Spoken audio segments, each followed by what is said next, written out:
बिस्मिल्लाहिर्रहमानिर्रहीम। अस्सलाम वालेकुम व्यूअर्स। सर्दियों का मौसम आते ही जिस्म में सुस्ती, थकन, जोड़ों का दर्द, खांसी और नज़ला आम हो जाता है। ऐसे में अगर कुदरती ताकत और गर्मी चाहिए तो ये मामूली सी दो चीज़ें हैं जिन्हें अगर ले आते हैं तो ये जिस्म के लिए ताकत का ख़जाना है। वो हैं काले तिल और कलौंजी। रसूलुल्लाह सल्लल्लाहु अलैहि वसल्लम ने फरमाया कि कलौंजी मौत के सिवा हर मर्ज़ की दवा है और तिल, ख़ास तौर पर काले तिल को मशरिक़ी तिब में ताकत बढ़ाने और सर्दी से बचाव के लिए सदियों से इस्तेमाल किया जाता है। तो ये दोनों चीज़ें सर्दियों में किस तरह से फ़ायदा दे सकती हैं? ये जो दोनों चीज़ें हैं जिस्म को अंदरूनी गर्मी फ़राहम करती हैं। सर्द मौसम में हाथ पांव ठंडे रहते हैं, अकड़े अकड़े से महसूस होते हैं, जोड़ों के दर्द में जो है इजाफ़ा भी हो जाता है और ज़ाहिर है खुश्क और ठंडा मौसम जो है वो ताकत और तवानाई को कम करता है। तो कमज़ोर जिस्म और खून की कमी या सुस्ती महसूस करने वालों के लिए कुदरती बेहतरीन और सस्ते टॉनिक हैं। ये बालों और जिल्द के लिए भी अच्छे होते हैं। तिल में मौजूद तेल जिल्द की खुश्की को ख़त्म करता है और बालों को मजबूत बनाता है। नज़ला ज़ुकाम और खांसी में भी मददगार होता है।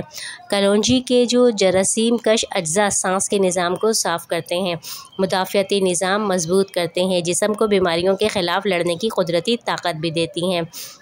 अब सबसे आसान और मौसर तरीक़ा ये है कि काले तिल और कलौंजी दोनों को आप लेकर भून लें। इन्हें पहले इनमें थोड़े बहुत कंकर वगैरह ज़रूर चेक कर लें, साफ़ कर लें, झाड़ लें। उसके बाद एक शीशी में इन्हें पहले भून के रख 3 हिस्सा काले तिल लेने हैं और 1 हिस्सा कलौंजी का लेना है। यानी अगर 4 चम्मच काले तिल तो 1 चम्मच तिल का लेना है। और रोज़ 1 चाय का चम्मच सुबह इस पाउडर को 1 चम्मच शहद में मिलाकर नहार मुँह खाएँ और ऊपर से नीम गर्म दूध पी लें।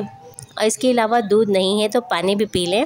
दूध से इसके फ़वाइद मज़ीद बढ़ जा सकते हैं। इसके बाद इसे किन लोगों को एहतियात करनी चाहिए? इनका मैदा बहुत ज़्यादा गर्म होता है या जिन्हें गैस और तेज़ाबियत का मसला होता है वो रोज़ाना ना लें बल्कि एक दिन छोड़कर इसको लें। तो इस तरह और हामला ख़वातीन जो है ये डॉक्टर के मशवरे से ही इस्तेमाल करें।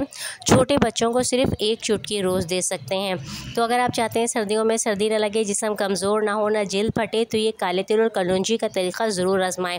कुदरती सस्ता और बेज़रर इलाज है जो कि हर घर में होना चाहिए। वीडियो को लाइक शेयर कीजिएगा। इजाज़त दीजिए। अल्लाह हाफ़िज़।